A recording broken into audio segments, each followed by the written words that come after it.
Totoo ba? Totoo ba? Totoo ba? Totoo ba? Totoo ba?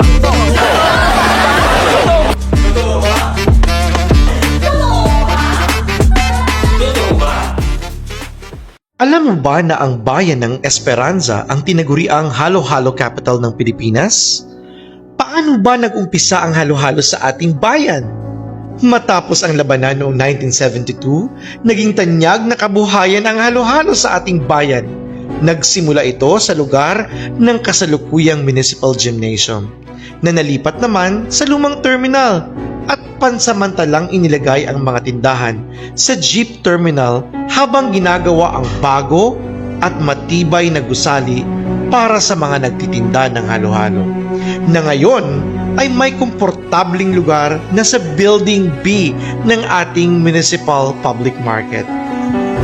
Alam mo ba kung magkano ang unang halo-halo sa Esperanza? Isa sa mga tanyag na simbolo ng halo-halo ay si Mrs. Norma Cuenca Hevieso na nagsimula ng kanyang negosyo ng halo-halo noong 1972. Ayon sa kanya, tuwing araw ng pamilihan sa Miyerkules, ang kanyang benta ay umaabot sa mahigit 2,000 noong ang presyo ng isang maliit na halo-halo na mangkok ay 50 centavos or 50 centimo at ₱1 naman para sa malaking mangkok.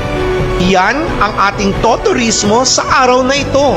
Totoong turismo mula sa mga totoong tao at mga totoong karanasan. At ito ang toturismo.